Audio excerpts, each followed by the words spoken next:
Hello मेरे देशवासियों, मेरे भाइयों बहनों, मैं डॉक्टर दिलीप की तरफ से आप सभी को हाथ जोड़कर नमस्कार। मैं आज आप लोगों के सामने आया हूँ और मैं आप लोगों को एक अभी फ़िलहाल मैं गुरु पूर्णिमा पे आप लोगों के समक्ष नहीं आ पाया था। उसका किसी कोई कारण था।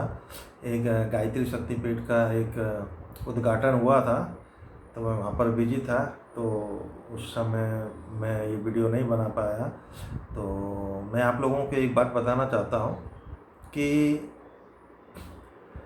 ज़िंदगी में हम दवाइयाँ तो बहुत खाते हैं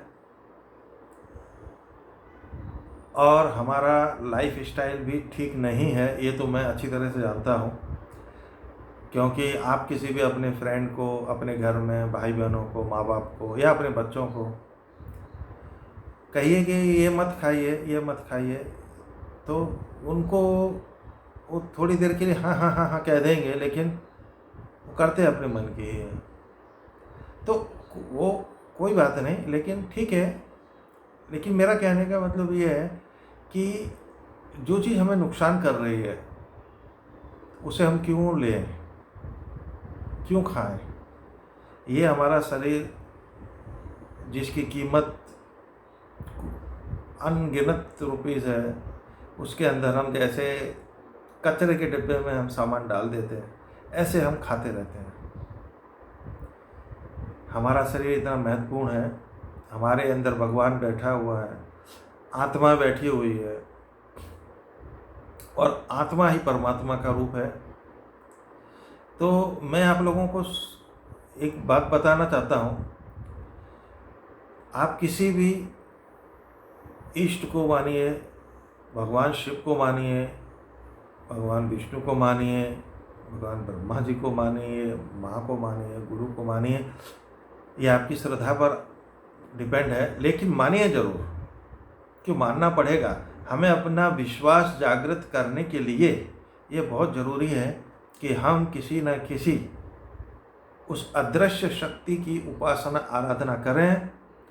और कोई ज़रूरी नहीं है कि उसके लिए आप बहुत 2-4 घंटे बैठें, पूजा करें, पाठ करें। आप कहेंगे मेरे पास समय नहीं है, हकीकत है आपके पास समय नहीं है, लेकिन थोड़ा समय निकालिए, ज़्यादा नहीं, 10 मिनट निकालिए, 15 मिनट निकालिए। और इतना समय निकालने के बाद में आप उनसे जुड़िए।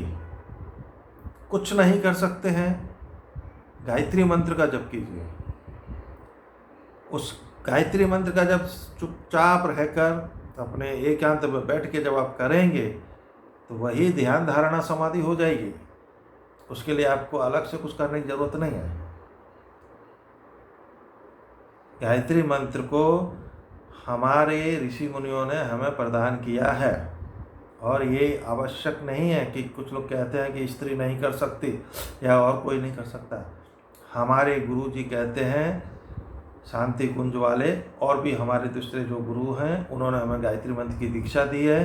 तो शांति कुंज हरिद्वार के जो हमारे गुरु जी हैं, वो हमारे कहते हैं कि तुम सिर्फ मंत्र करो, ध्यान करो, बस उतना ही बहुत है। धारणा और समाधि मैं तुम्हें सिखा दूंगा, तुम्हें घर बैठे बैठे ही सिखा दूंगा, मेरे पास आने की आवश्यकता नहीं है। तुम अपना घर का निर्वाह करो, घर को संभालो, बच्चों को संभालो, बाकी मैं तुम्हें सिखा दूंगा।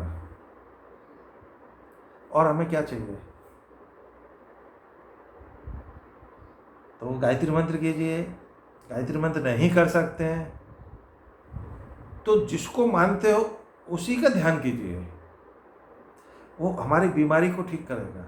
ध्यान जो है ना हमारी, मैं इसलिए बोल रहा हूँ। आप कहेंगे डॉक्टर साहब अध्यात्म की बात कर रहे हैं। नहीं, मैं अध्यात्म की बात कर जरूर रहा हूँ, लेकिन अध्यात्म भी हमारे लिए उतना ही आवश्यक है जितना हमारे लिए खाना है। हम सुबह खाना खाते हैं, शाम को खाते हैं, दोपहर में चाय पानी पीते हैं, नाश्ता करते हैं, वैसे ही हमको लिए अध्यात्म जरूरी है। हमारे मानसिक संतुलन को बनाए रखने के लिए अध्यात्म बहुत ज़रूरी है। उससे हमारे अंदर विश्वास जागेगा, उससे हमें संस्कार आएंगे, हमें बात करने का हमें एक लहजा मिलेगा, कि हमें किससे किस हिसाब से बात करनी है। हम उससे अगर हम सामने वाले give respect and take respect वाली बात जो आपने सुनी होगी, आज हम किसी से प्यार से बात करेंगे, किसी हम रिस्पेक्ट देंगे, सामने वाला भी देगा। कोई कितना भी बुरा क्यों ना हो, 2 गाली अगर हमको देता है, बाद में बोलेगा अरे ये तो आदमी अच्छा है, वो भी तुमसे प्यार से बोलेगा। एक आदमी सुधर जाएगा, समाज के अंदर एक सुधरेगा, वो 10 को सुधारेगा, 10 100 को सुधारेंगे, समाज सुधरेगा। हमारा उस समाज के सुधरने से हमारा परिवार सुधरेगा, हम सुधरेंगे, हमारा देश सुधरेगा और पूरा विश्व सुधरेगा। बस आज के लिए इतना ही। मेरी तरफ से नमस्कार, जय हिंद।